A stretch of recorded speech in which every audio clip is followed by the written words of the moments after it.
Hello, everyone, and welcome back to another episode of Eagle Eye Broadcasting. We just want to give a quick shout out to Colin Renz. He's having a really bad morning this morning, but he's getting back. He's gonna have a good day, right, Colin? Yeah. All right. Today is Thursday, October 25th, and the only real announcements that we have for today and tomorrow is that the National FFA Convention will continue. Yep. And on Saturday there is the ACT. For all of you guys signed up, get your calculators and get studying. All right. I'm sure you all study for countless hours every night. Mm-hmm. Yep. And on Sunday, October 28th, there's a fall choir concert for grades 7 through 12 at 2 o'clock. So after the ACT is all over, then you get a day to relax a little bit, and then you can go and watch the choir concert. Yep. There's no better way to relax than watching a choir go. concert. So that's all for the announcements, really. Yeah. We'll go to the weather. Currently, it is 46 degrees and feels like 43, so it's not too chilly yet, but there's light rain ending soon, partly sunny this afternoon, so hopefully it'll get a little nicer out by the end of the school. Mm-hmm. And tonight it will be 43 overnight, but clear. It won't rain anymore, so That's good. that is good. For lunch today, today's the 25th. Yes. Homestyle tater tot hot dish with dinner roll, oven roasted hot dog, fresh baked ham cheese sub, and roasted ham and cheddar deli wrap for lunch entree options. Yeah, mixed vegetables, fruit and veggie bar, and a fresh baked carnival cookie. I don't know what that is, but sounds thrilling. Sounds good. Yep. All right, the days of the year. Today is International Artists Day. And it is Sourest Day. What's that? Oh, people who like sour yeah, things. sour things. Yep. I am not one of those people. World Pasta Day. There you I go. might have to make that for lunch today. Sounds good. And Greasy Food Day. You could have pasta and bacon together. There you go. And then somehow make it something soft. Yep, sour Yeah. pasta bacon, yeah. Combine them all together. All right, I don't know if there's gonna be anything interesting on this day in history, but we'll find out.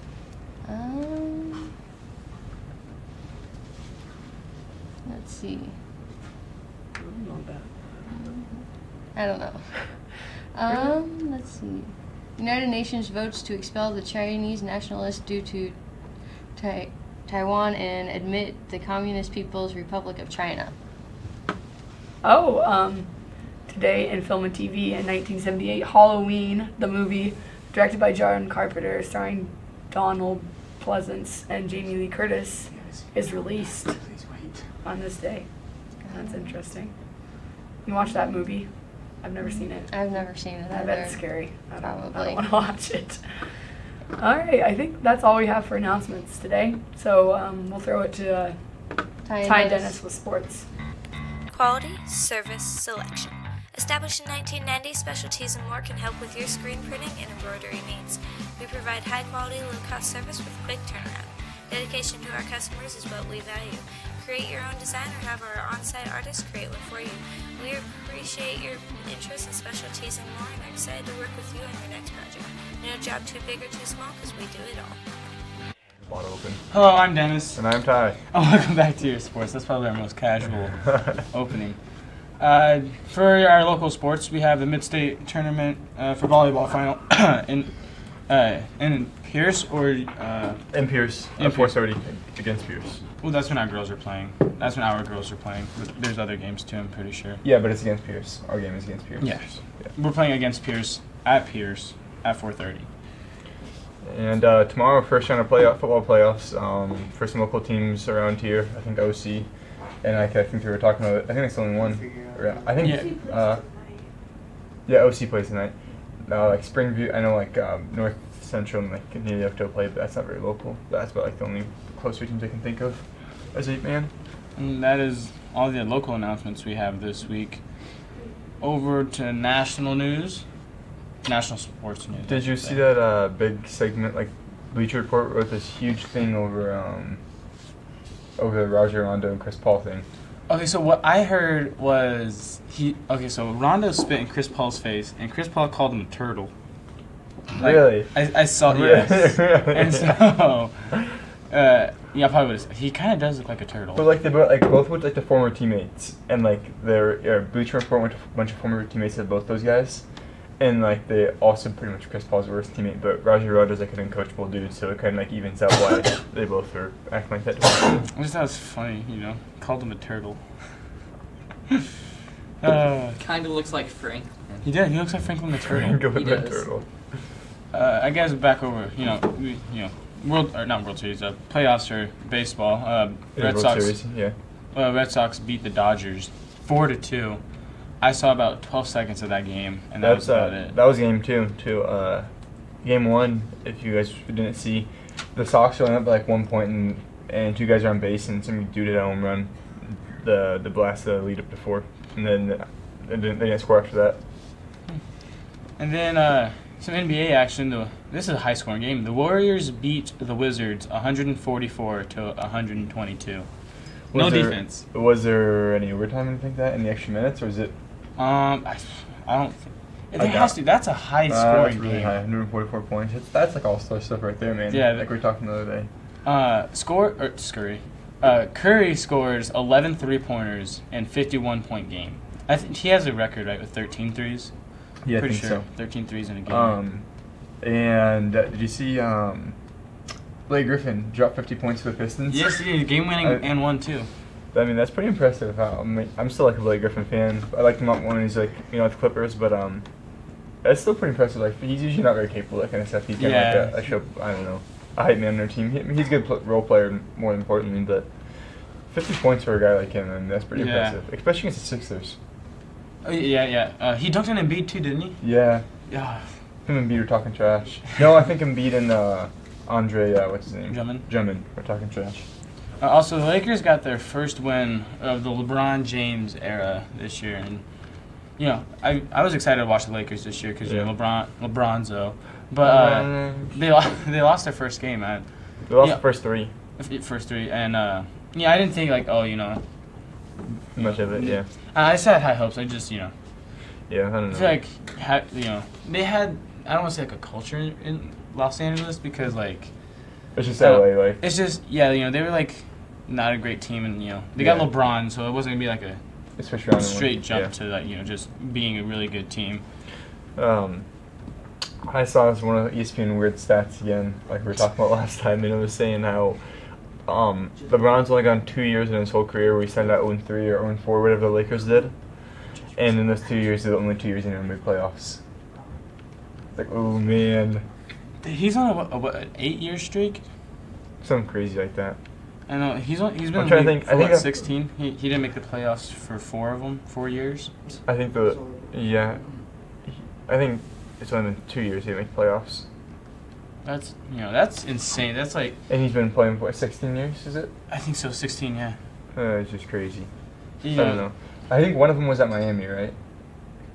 The year he didn't make playoffs. Yeah, was it his first year at Miami? And I think 1 year was one of his first runs with Cavs. His rookie year. I don't think they made the playoffs, did they?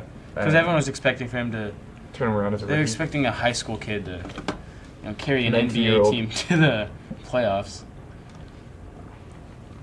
Wow, that when you say that kind of says something. They expected a high school kid to carry them to the playoffs. That's so crazy. Alrighty, I don't think we really have anything else too much for sports, do we? Not really. Not too much action. Next up, we will have Hannah on her Schoolyard Farmer. Stadium Sports is your one-stop shop in downtown O'Neill or online at www.stadiumsportso'neill.com. For all your everyday, all-day activewear needs, there is something for everyone. Specializing in screen printing and embroidery, we have a graphic artist and equipment in store to get all your ideas done in a timely fashion. Supporting all athletes and customers near and far, we value your continued support. Contact us today at 402-336-3245. We just gotta zoom in. That's not that bad. Boom! I'm not see-through, guys. Okay, welcome to another episode of Schoolyard Farmer. Okay. Shane's gone, so we have Alyssa on with us today, and I don't know how. Go to the top. Where? View. Zoom in. I can't see because I'm not wearing my glasses. zoom in again. I'm blind. Oh my God. Okay, All sorry, right. technical So today we're going to talk about how you can plant a fall garden with vegetables. We will walk through the essential steps that you might need to take for gardening. Some great options for plants to put in a fall garden are turf grasses, spring blooming bulbs, cool season vegetables, perennials, trees, and shrubs. So you want to count back 12 to 14 weeks from your average first fall frost date because brassicas and kale will need to be started indoors when the temperature is cooler. Exactly. So once the seedlings are about 3 weeks along, you'll want to transfer them outdoors and preferably on a cloudy day. Yeah, exactly. You will. It'll be essential that you plant where previous vegetables have already been grown at. It would be a good idea that you add a bit of compost or worm castings to give your fall crops optimal growing conditions. So yeah, in the fall the temperatures are always fluctuating, so there's going to be some hot days in there. We've had not a lot of those this year, but a not a couple. lot. You want to make sure to add some organic mulch like grass clippings or straw to keep some moisture in the ground and keep a little warmer temperature around the plants. And then you want to make sure your seedlings are kept moist, especially if you're trying to germinate seeds directly. You want to directly put them into your garden, then it would be a great idea to soak the seeds and leave them in a refrigerator overnight, even though that sounds a little odd. I guess the next day you can plant them in the garden, and this will help speed up your germination. Yeah, the only downfall of starting seeds and putting out new plants during the fall are the bugs, because all of them are trying to find a nice place to nest for the frigid winter weather. But you can use some floating row covers to cover your crops, especially your brassicas. And so now you should be on your way to having the best fall garden you can. Yeah, exactly. And now for our favorite part of the show, Species Spotlight. Well, today we were unable to bring the fern in, but that is all right. We will still move on. In most cases, ferns grow best in medium to bright light, but keep them out of direct sunlight, especially during the hottest part of the day. So I'd say at around 4 o'clock. Yeah, 4 o'clock, maybe 3 o'clock. If your fern is getting too much light, you will start to notice that the leaves will literally suffer from sunburn and they will have a bleached look to them. So, yeah, when you're watering them, most ferns need enough water to keep the soil moist, but you don't want them to be too wet or soggy because most houseplants will start to get root rot if they're watered too much and they're kept wet for too long. And ferns are mostly intended for like above average relative humidity levels, so they're perfect houseplants for bright bathrooms or kitchens. And if they don't get enough humidity, then their fronds might turn brown and dry earlier than normal. So it's important, especially in the winter months when it's drier, to gauge the humidity levels in your home.